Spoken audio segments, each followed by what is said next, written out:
something. The Asian, oh yeah, I did an Asian soup. Yeah, it was so good. I think we still have recipes somewhere. Yeah, I was working. I always get yeah, it's super easy. It's so good. So as long as you don't mind chopping. Yeah. So the recipes up there. We might have some down here. Oh, it's online. It's online. Okay.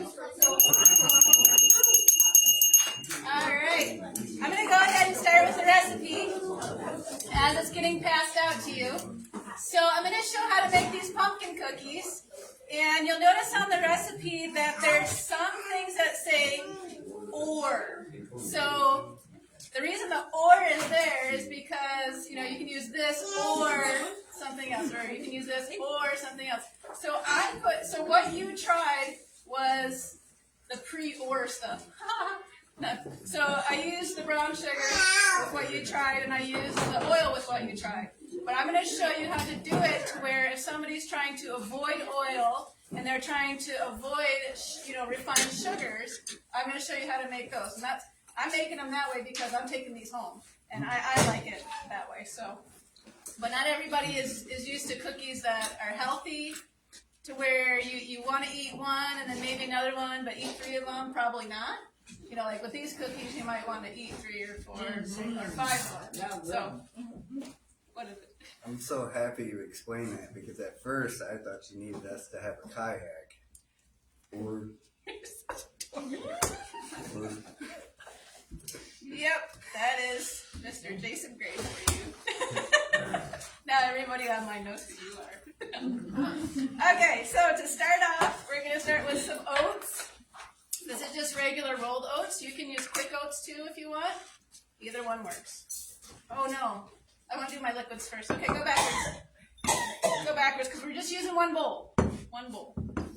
Let's go back. We're doing liquids first. Okay, first you got pumpkin. So you can use canned pumpkin.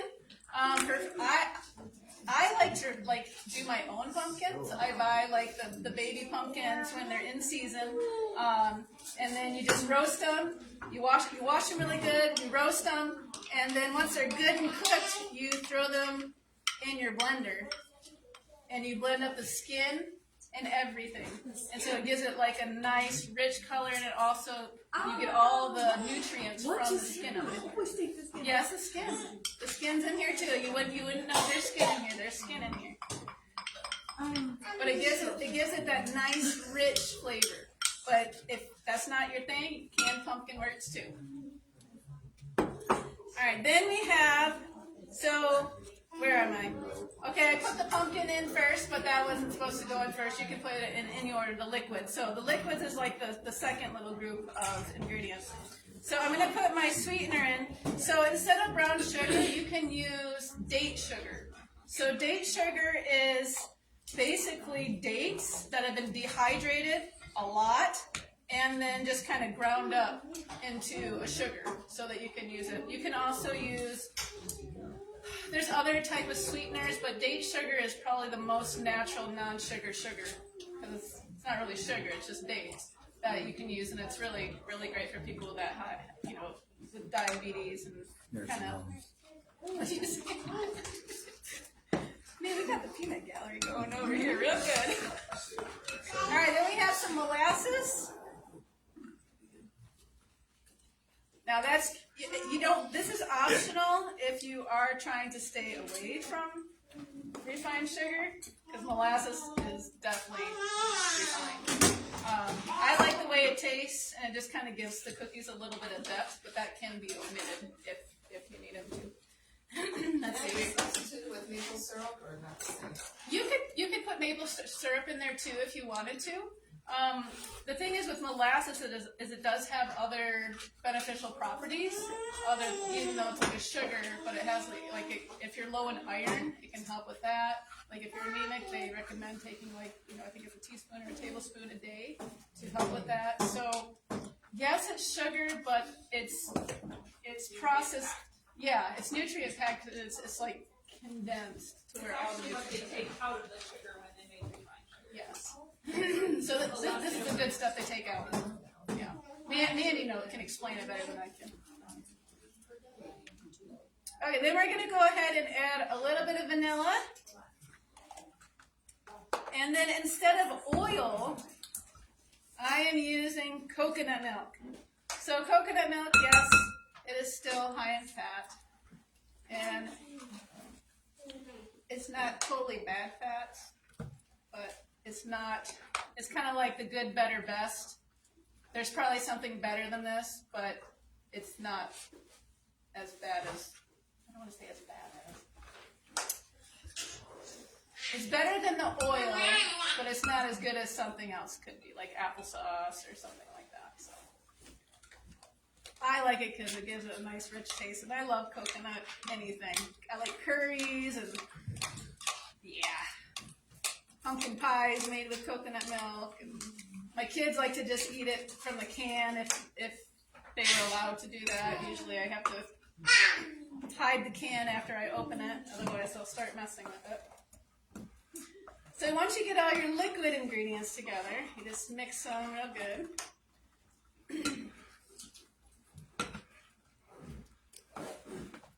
Then you're going to add your dry ingredients. So if you wanted to do 2 bowls, you could totally do 2 bowls. But if you don't feel like doing dishes, you can just use 1. So we're going to add the flour first. You can use any kind of flour. I'm using oat flour just because I'm taking these home.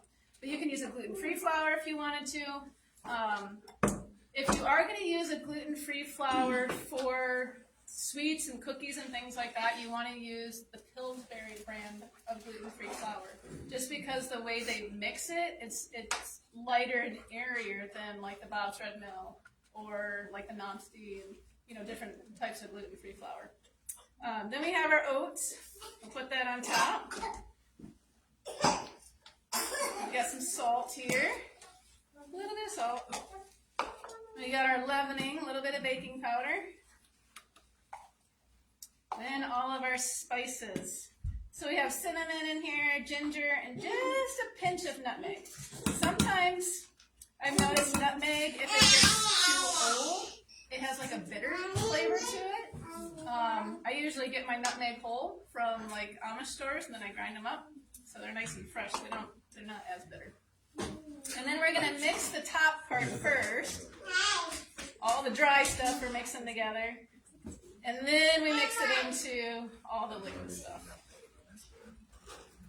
So I have done it before where I was in a super hurry and someone had requested me to bring pumpkin cookies for, I don't remember what it was for, but it was a double recipe and I just didn't have time to scoop out each individual cookie.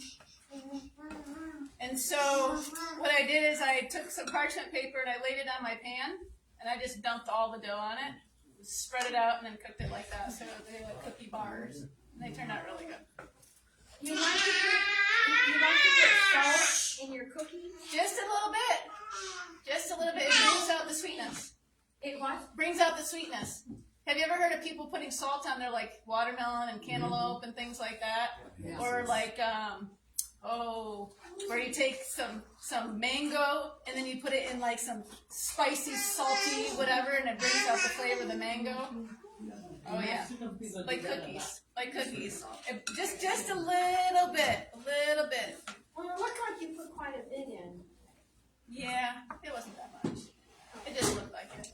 All right, let me grab the spray. That's one thing I forgot.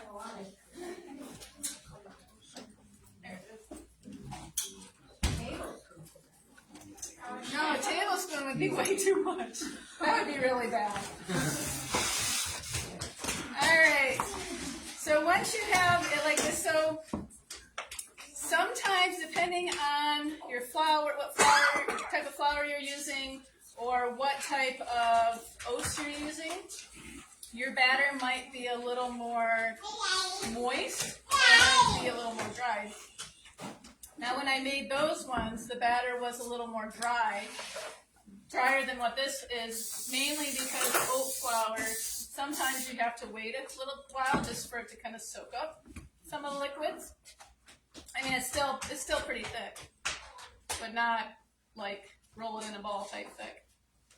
So once you have it like this, usually I let this sit, if I'm doing the oat flour, I'll let it sit for about 5 or 10 minutes.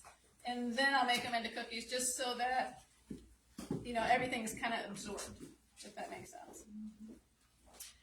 But regular flour, it seems to absorb right away. So I don't want to insult your guys' intelligence, but once you have cookie dough, you just kind of put it on a cookie tin and you make cookies. These don't spread very much, so if, like, I use my little scooper, my little ice cream scooper at home for what you tried, and I just kind of went like this with the pan. Or you can flatten them out a little bit, because they're not going to spread very much, and usually I'll do like 3 across, maybe 5 down on a sheet like this. But they're super easy, and honestly, again, if you didn't have time to make individual cookies, you could just put it all onto a pan, and then you got cookies you just cut with cookie cutter, and you're done. So, any questions with pumpkin cookies? All right, well, I'm glad that you liked them. And I know somebody was very much looking forward to this recipe. I had made these quite a while ago, and I kind of just dumped everything.